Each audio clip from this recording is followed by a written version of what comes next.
The comments, opinions, and views shared during this program are of those individual Freemasons and do not reflect the official position of a Grand Lodge, Concordant Body, Appendant Body, Masonic Authority, or CraftsmanOnline.com.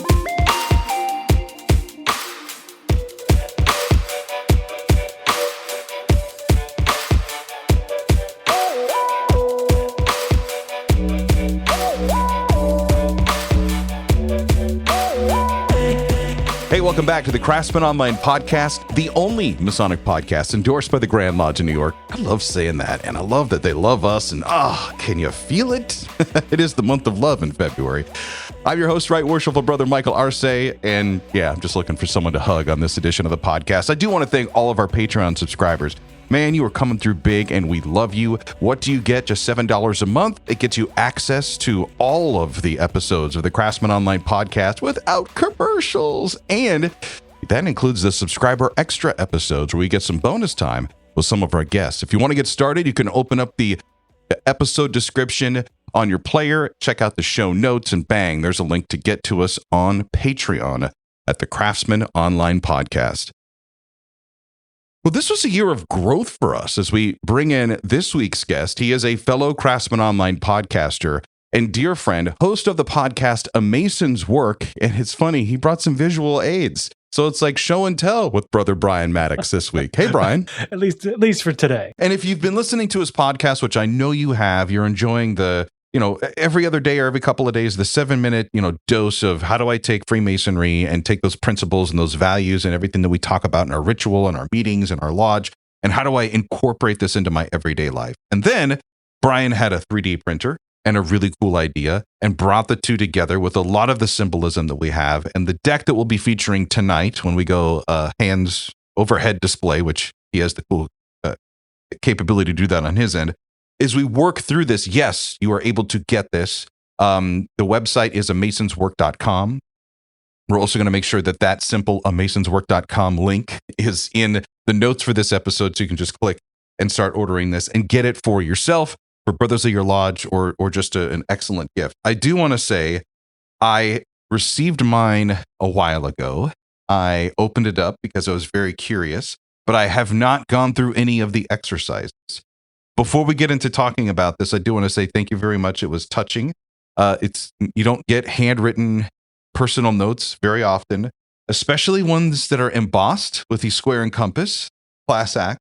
And of course, my camera wants to be in reverse mode, but he did make a nice one with the Craftsman Online brand and a very sweet personal inscription on the inside as well with his signature. And I was like, dude, this is going to be with me for a lifetime. So thank you very much for this gift. My pleasure. I love helping guys take the objects of the craft and turn them into artifacts that they can pass down or use in their everyday life. The idea with these and why they're maybe at the price point they're at and at the build quality that they're at is because you only need one. But the idea here is you have in any given set Masonic symbols that you probably are familiar with. You don't need to go and learn something that you haven't already learned. Like that was a big part of the conversation for me is I wanted this stuff to be accessible. You can take some of the ideas here and just start to use them to frame your everyday life. Every one of these should, again, all call to mind a different sort of Masonic symbol. Now, you may not remember the symbolism from each of these. You may not remember the in-depth understanding. That's what the book's for. The book's helps as a prompt. So you get little prompts inside, like, so what does the Master Mason kind of apron mean again? How do I use that? When should I put that on?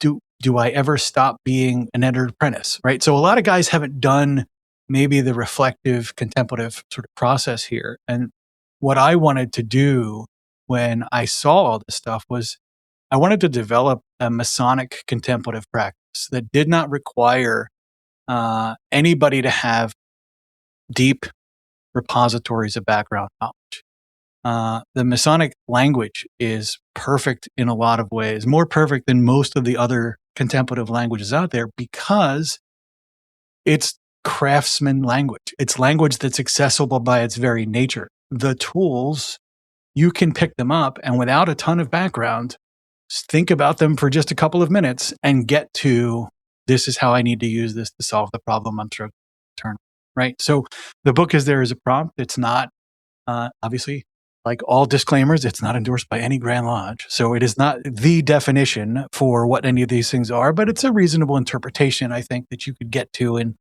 reflection. So then how do you use it is probably a logical next question. The way I start is I pick a role in the lodge.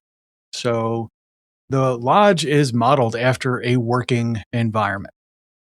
So let's take the role that's kind of the easiest and most obvious. That's the role of a worshipful master. And that visual there should call to mind the collar with the worshipful master's square and compasses, or the square on it. So what is the role of the worshipful master? It's important to understand that the worshipful master doesn't do all the work, right? The worshipful master creates a space for the work to happen. Otherwise, he wouldn't need additional support. He wouldn't need a junior warden. He wouldn't need, a senior warden. He wouldn't need any of that stuff. So you take on the role of the worshipful master and you say, okay, what's the objective I'm trying to accomplish here? What is the work that I'm trying to do? And maybe you don't know what that is. Maybe you're like a lot of people, like me, or like I used to be anyway, until I discovered all this stuff. I had no idea what I wanted to do with my life. None. So a lot of the time I spent sitting as worshipful master as a concept, I had no idea. So then I broke out the tool. When you get to the Master Mason level, and I could see easily how this deck could be, I don't want to say a game to play in Lodge, but probably one of the best Lodge discussion nights you'll ever have, because someone's going to chime up and say, oh, well, there's also during that, Heramic legend, who sits in the Master's chair. And we should always be trying to exemplify the wisdom that comes from most excellent King Solomon, and blah blah blah blah blah. And you get into all of these discussions, and how would somebody who is wise and is a king, how would they handle these situations? How can I tap into the wisdom or the knowledge of these different individuals? You could also sit there as you think about worshipful masters. It's just the men who have sat in that chair and maybe have had to make tough decisions, whether it was in Lodge or out of Lodge for that year. And how, what leadership can you embody of the decisions that they made? What traits? So yeah, I love all of this.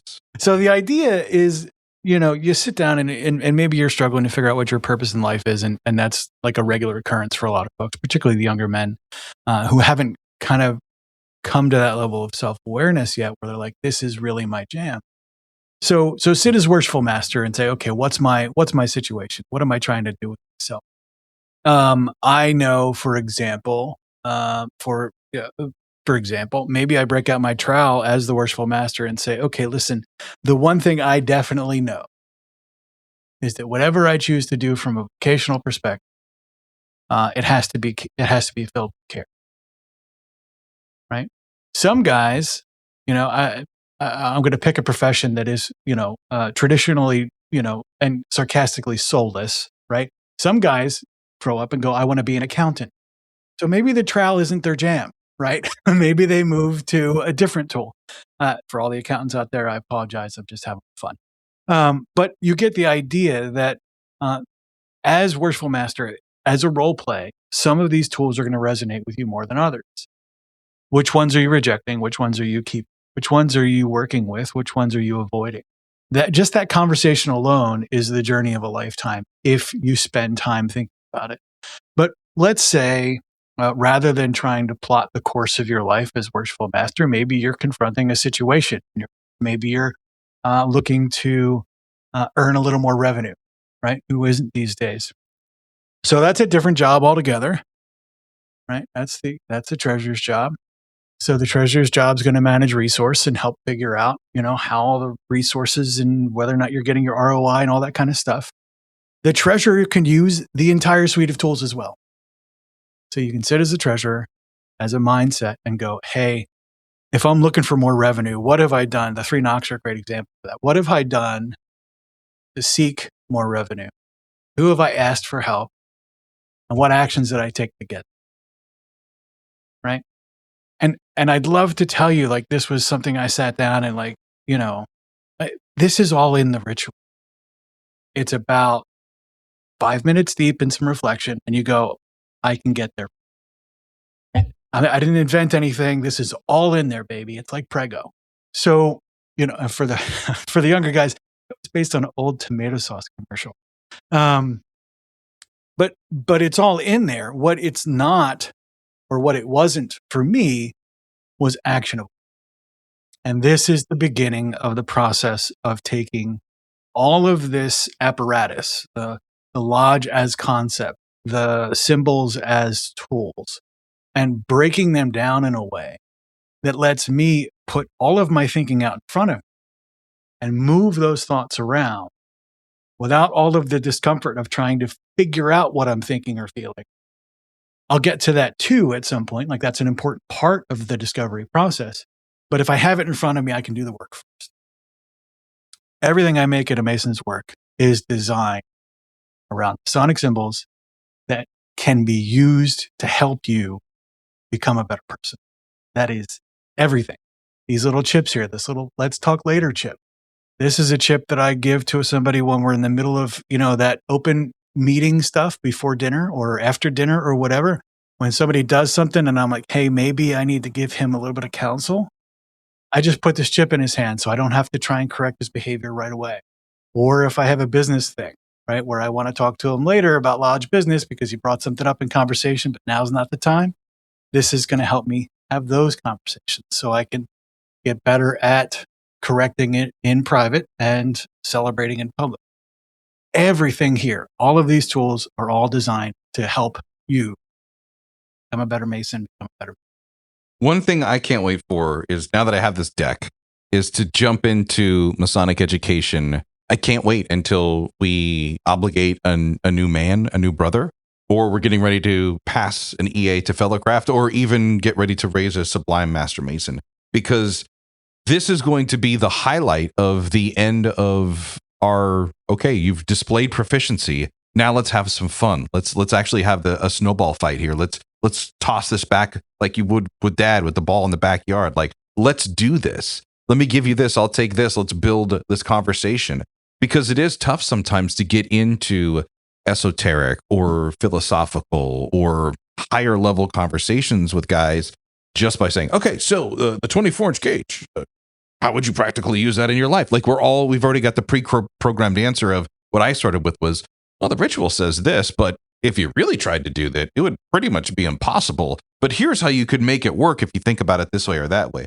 With a tool like this, you have it in your hand. You're examining it. You're really reinforcing that of which you already know. So if you take the 24-inch gauge at face value, what it really is like, okay, go get your Franklin Covey planner or whatever your favorite day planner is and get to it. Start counting time. But that's like the low ball interpretation of this. That's the easiest possible place to kind of think about. Why don't you sit for a minute as junior warden and talk about the 24-inch gauge? Senior warden or the junior warden whose responsibility is rest and refreshment, and genuine rest and refreshment. Right? The idea of nourishing self-care and taking, making sure that we have enough so that we can bring our best self to the table as work. Now let's break out the 24-inch gauge and approach it from that lens, that perspective. And the job changes completely. The tool changes completely, right? As cognitive lenses, these tools can give you so much more than even the surface level interpretation. And I'll tell you now, when I was raised, there was no like, oh, here's your 24-inch gauge, here's the recommended reading list, go. Now I wouldn't want it, because without the context of the role I'm trying to use that gauge in, it doesn't make any sense anyway.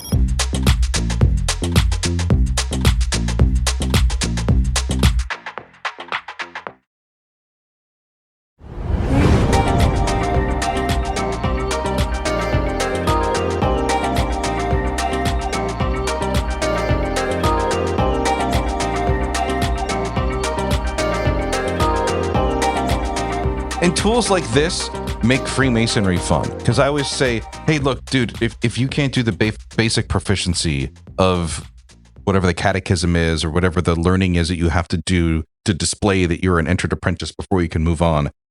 And you are not going to have fun in this because we're going to have conversations around you and it's all going to go completely over your head. And it's okay if at first, like, you're struggling. We all did. But eventually it gets in there and then it becomes ingrained and then you can actually put some of this to action.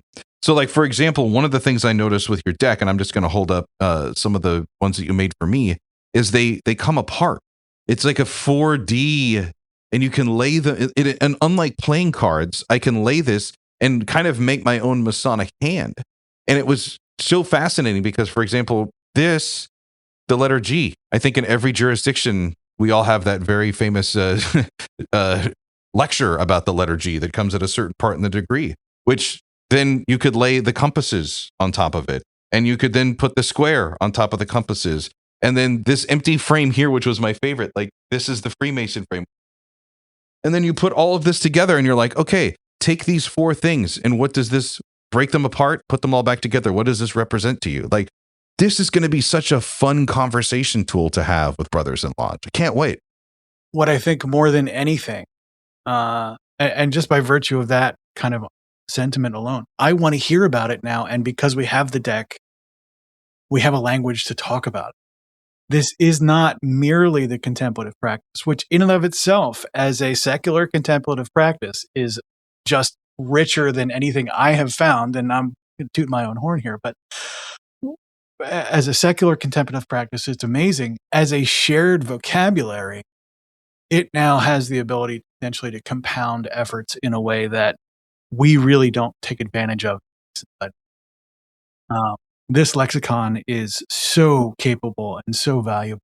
You give a couple explanations in the some ways to use this deck instructions in the little handy dandy booklet that will come with your deck. There's the photo frame game, which looks totally fun. Use it as a frame and take a picture of something in your environment. And then again, having that conversation of how it relates to, and it's just a random draw, which makes it even more fun. A random picture and a random symbol. Daily meditation, you touched on that. Reconnecting with your Masonic journey. Arranging the cards or assembling them in the order of your Masonic journey. That would be a fun thing to do. Strategy generation or problem analysis. Look at things that are going on and figure and take a random card, reflect on the concepts on how it could help get to a solution. Empathy, you talk about that in here. Gaining new perspectives, project planning. The other thing is that I knew a master that wanted to do the old, not Tyler's lecture, but, similar of like, hey, I'm going to assign a working tool from this degree to these brothers, and I'm going to let you, break away for like 10 minutes and then come back in the lodge and tell us what your group thinks about it. How much more cooler, man, would it be as if you actually had the 4D thing is to go into that other room? Your discussion is, you're never going to want to come back into the lodge because you're going to have so much fun in that breakout. But then when you do come back into the lodge, that's going to be pretty amazing too, because literally only one person can talk about the compasses because there's only one set of the compasses in this game. You get all of that back. And maybe it's been there in your lodge, maybe it wasn't. Now it can, right? You get all of that. And when you start doing like diagnostic, let's say a buddy comes to you and they're really struggling, because we're supposed to be here to help each other out. Help them find the role that they're struggling with. Help them find the place that they're struggling from. And then when you see them next, you don't have to go through the whole context and say, hey, last time we talked, you were having a hard time with your inner chapel. Let's talk about that. Right? It's so much better and so much stronger as a toolkit to be able to facilitate that mutual aid that we talk about as core to the craft. So he's a fellow podcaster. He's a wonderful Pennsylvania Freemason. He's Brother Brian Mattocks from A Mason's Work. That is the podcast. The website is amasonswork.com. He's been showing a little show and tell tonight. He's busted out his Masonic reflection deck. It wouldn't be fair because I'm sure there's a listener or two that's going, okay, so how did he do this? What we kind of teased a little bit about this. What's the craftsmanship? Because that's what baffled me, is that some of the symbols that you have pulled into this, like the 3 knocks that you showed on the overhead shot, I would have never thought how to put all that together. But that is such an important part of our ritual and a part of our story. Give us some of the craftsmanship and some of the thought that went into making these decks. So my journey with 3D printing started about halfway through, I guess, what is my Masonic career at this point currently. And when I say halfway through, so it started in 2020, maybe 2021. And I bought it because I did not have any real sense of how I was going to go learn math. Like, what? So, I'm a computer guy. I'm a kind of a tech nerd. I like this kind of stuff for fun. I got a 3D printer and sat on it for a while. Like, just wasn't there. And then I saw that Academy of Masonic Knowledge presentation, and went, oh, maybe I can actually use this to do some inner work as opposed to just acquire one of the 7 liberal arts and be done with it, right? And I'm like, well, how would I use this to navigate my stuff? So what things would I want to think about? Right. So the 3 knocks, for example, it's not called out in the ritual for other than a sentence in most jurisdictions. But that was a really important part of the conversation. It was important enough that it made it into the ritual that 15 guys have to get together and practice. So let me think about this for a minute. Maybe there's something to it. And so for all of the symbols in here, they all represent a function or a perspective or a concept. And so when I understood what the 3 knocks were all about, I went, okay, cool. I now want to add that to the sort of list of perspectives I want to include that I can extrovert and work with out in front of. And so for each of them, I drew the symbol. My idea, again, was to make them super accessible. So this is not, to be quite clear, it's not high art. There is artisanship, but somebody who's been practicing drawing for a lifetime is going to look at this and go, this is very, very chunky stuff.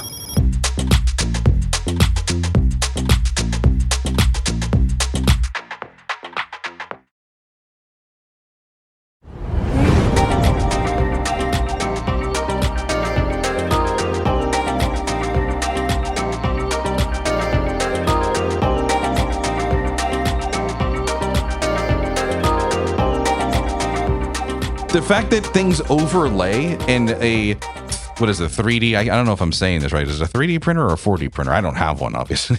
Yeah. So a 3D printer becomes a 4D symbolic portal that you can go into and like look into these cards and use your mind to move things around. Like, yeah, I thought this is awesome. When I first saw this, I was like, I got to talk to Brian about this. I did not expect to have my own set. And again, I really appreciate it.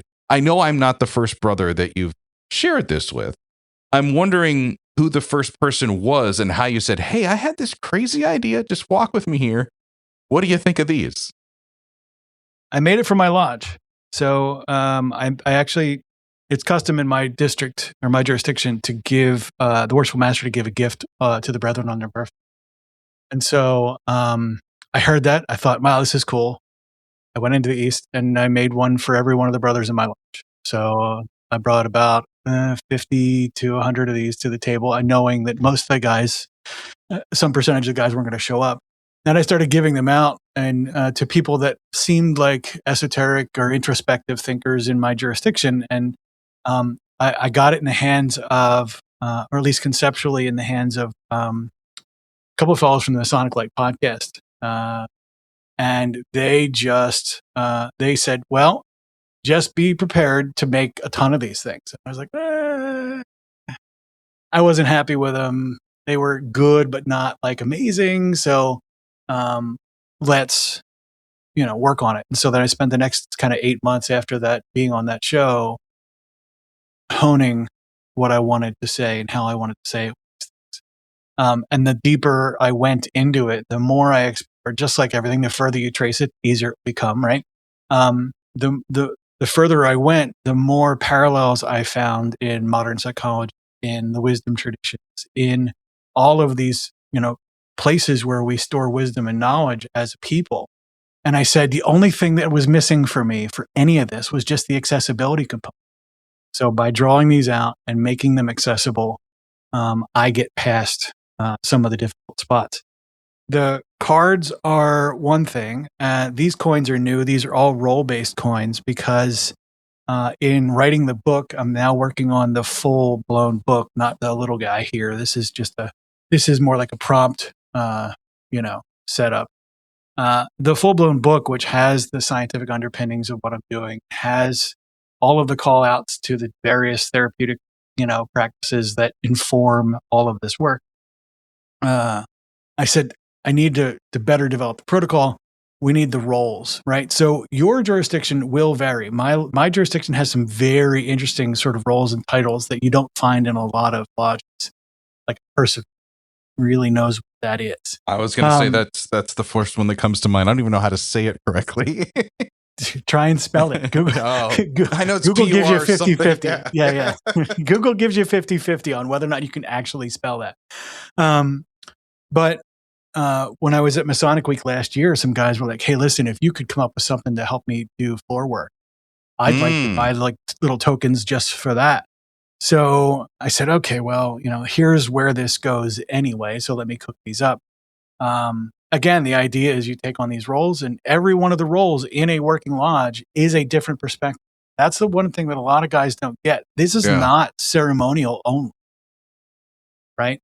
The deacons have, a job translating the will of the worshipful master from one role to the other. That's something that we kind of completely ignore when we say carry messages. It's not carry messages. There's an interpretive act. The secretary has a meaningful cognitive job, right? That's the memory keeper for the lodge. It's not just admin and making sure you fill out your dues cards correctly. It is what's worth recording, and are you recording it honestly? The work that's in Freemasonry, that's available to you, again, disregard any of these things. Go draw them out on cards on your own. You'll get to some crazy great places. If you want a head start, the tools are already made. I've already made a set of tools that you can use, but this isn't denied no one. This knowledge is in the craft for anyone willing to look. And I'm even willing to venture that you don't have to be a Mason to know this either. The tools, because they're working man's tools, are designed to be used by anyone that's capable of work. Right. Yeah, I was going to say, for those that are familiar with the term lodge of instruction, it's like having a lodge of instruction in your pocket.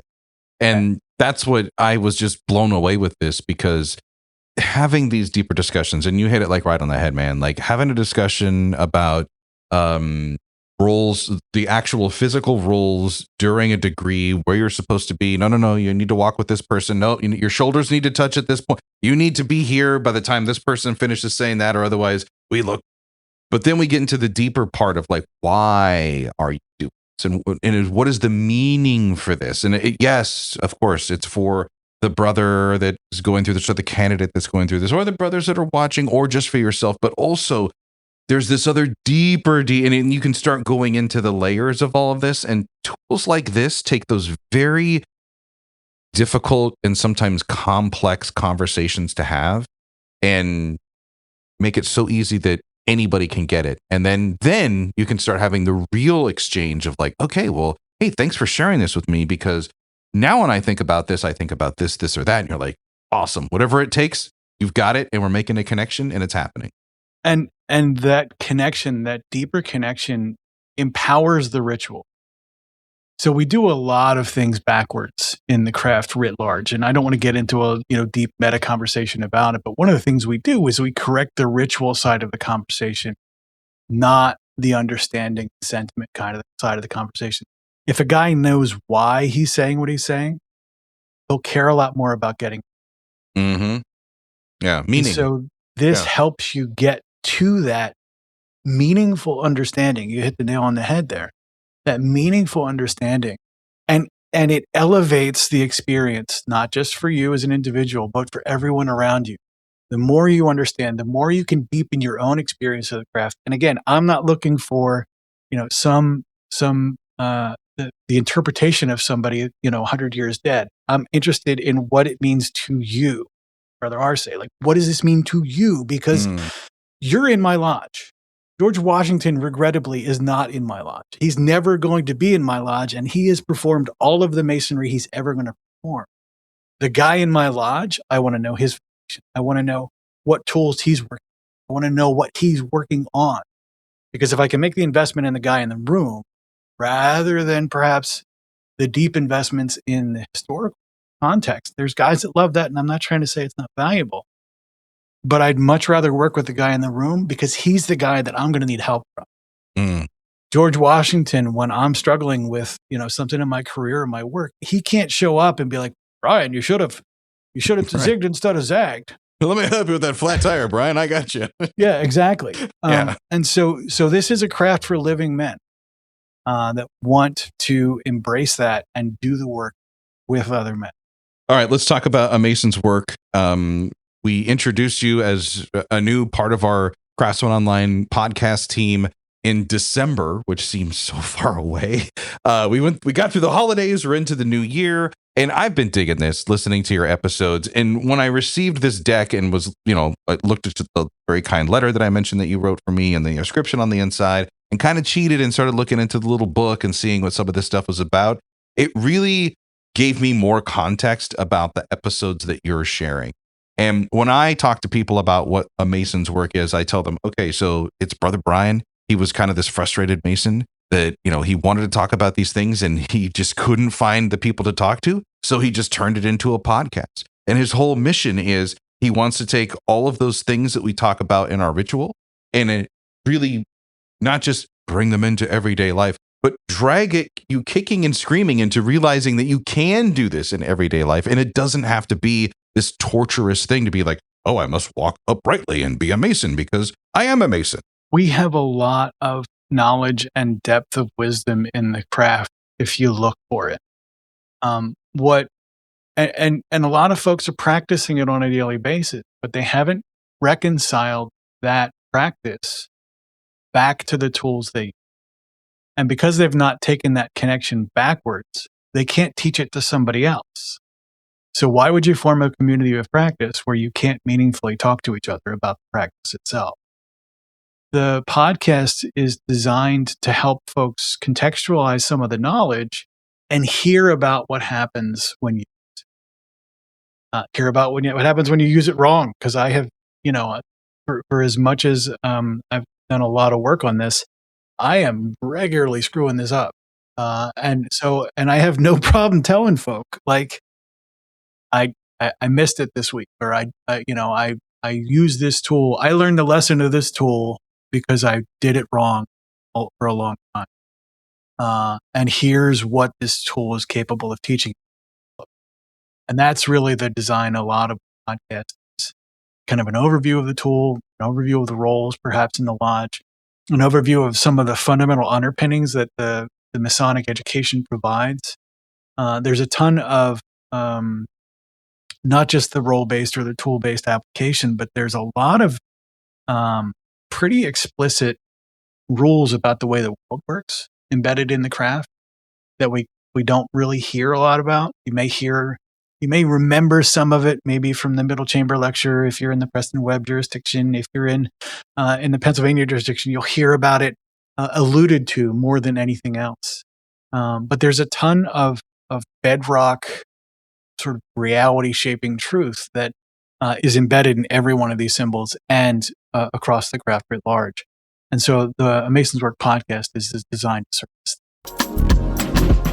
Thanks again to our guest this week, Brother Brian Mattocks. He's the host of A Mason's Work. And if you want to get your own Masonic reflection deck or learn more about his podcast, you can find him at amasonswork.com. And yes, we love having him on the Craftsman Online Podcast Network. I'm Right Worshipful Brother Michael Arce. I always enjoy our time together. And next week's episode is going to rock.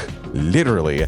As Metal Drew, New Jersey's favorite Freemason, and ours too, comes back for an episode as we seek light beyond the lodge. That should be a good one. Until next time, let peace and harmony prevail.